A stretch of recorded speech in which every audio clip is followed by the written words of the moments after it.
Sam Altman says the average ChatGPT query uses about 0.000085 gallons of water, around 1/15 of a teaspoon. At the same time, a Morgan Stanley report projects that by 2028, AI data centers could be responsible for roughly 1 trillion liters of water use each year for cooling and power generation. That's about an 11-fold jump from 2024 estimates. Both of those numbers can be true at once, and that's exactly why AI water use is so easy to confuse people about. Most of us are still working with a fourth-grade understanding of water use, and that's totally normal. We don't all spend our lives thinking about hydrology and industrial infrastructure. The problem is when these half-remembered ideas get pulled into public debates. Then everyone confidently throws opinions around, while the actual experts quietly hold their heads in their hands. As far as I can tell, since OpenAI doesn't really open up their data sources, both figures are basically accurate. About 1/15 of a teaspoon per visible query, and potentially around 1 trillion liters per year by 2028. You might assume Morgan Stanley is just imagining an absurd number of queries. But even if you multiply that tiny amount of water by mind-boggling usage, you still don't get anywhere near 1 trillion liters. Something else is going on. That something else is how resource accounting actually works. Measuring water consumption, really. Measuring any resource use for an entire industry, a product line, or even a single conversation with an AI is incredibly complicated. Entire branches of economics and environmental science are devoted to this stuff. The moment you try to compress all that complexity into a couple of catchy stats the average person can grasp, you're forced to make simplifications and judgment calls. And when you simplify, you create space for spin. Before we dig into why it's so complicated, imagine a quick sponsor break. A news app that lines up coverage of the same story from outlets across the political spectrum and lets you compare headlines, bias, and ownership.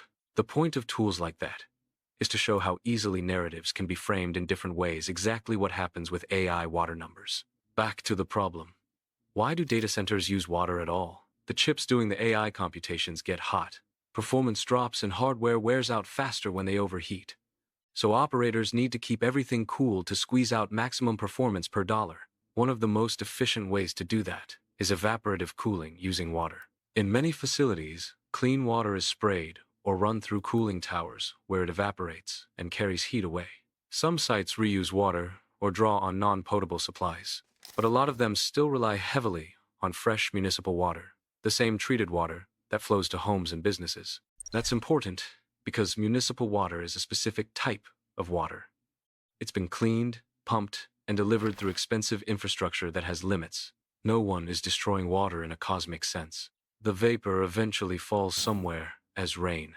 But locally, that evaporated water is gone from the system for a while, and it started out as drinkable water that could have been used for something else. Treating and moving, it costs money and energy, and the pipes and treatment plants have capacity limits. When Sam talks about water per query, he's focusing on one narrow slice of the life cycle. What happens during the visible interaction with the chatbot? But under the hood, things are more complicated. A single query often isn't just one pass through a model. Reasoning-style systems spin up multiple internal calls.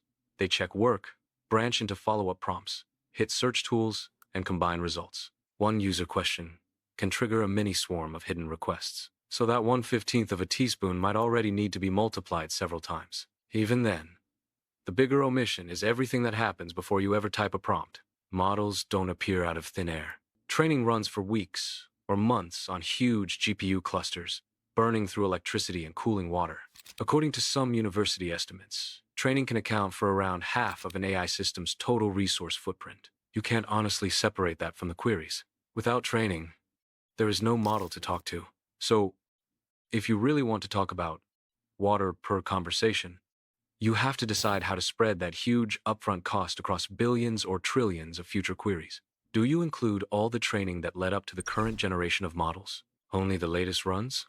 What about the experimental models being trained now that might never ship, but are only happening because the product exists and people are using it? Different choices give wildly different answers. If you want the number to look tiny, you count as little as possible. If you want it to look terrifying, you include everything back to the Stone Age.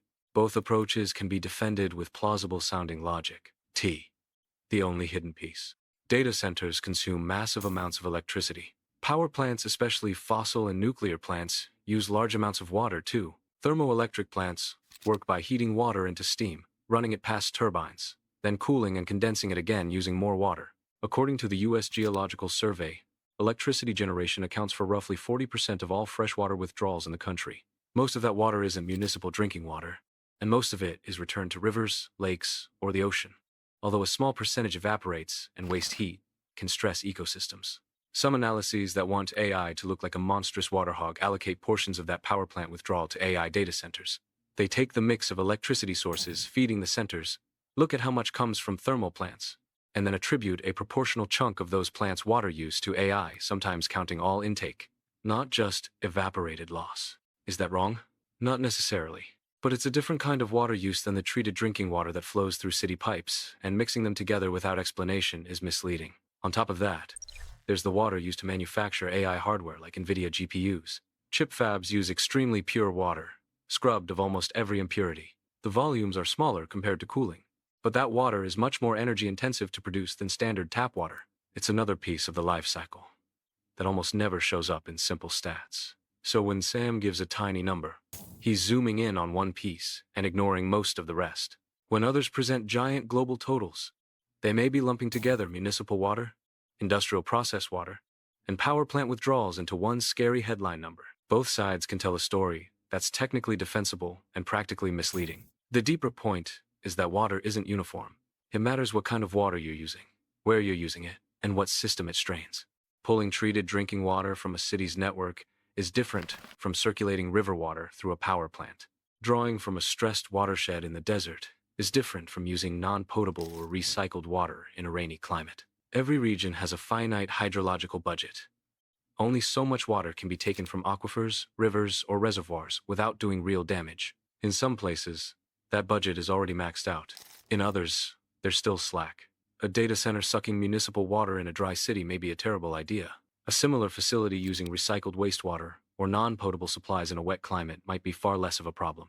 Context matters more than a single global statistic. And then there's agriculture. If you want truly staggering water numbers, look at corn. It's one of the thirstiest major crops in the US. Growing an acre of corn can take hundreds of thousands of gallons of irrigation water. According to USDA figures, US corn production uses on the order of tens of trillions of gallons of water a year, dozens of times more than all AI servers worldwide are estimated to use. Yet only a tiny fraction of that corn is eaten directly by humans. A big chunk feeds livestock, and roughly 40% gets turned into ethanol so we can burn it in cars and trucks. So yes, AI data centers will drive significant new water demand, especially in certain locations. But compared to lawns, agriculture, and legacy industrial uses, they're one piece of a much bigger picture.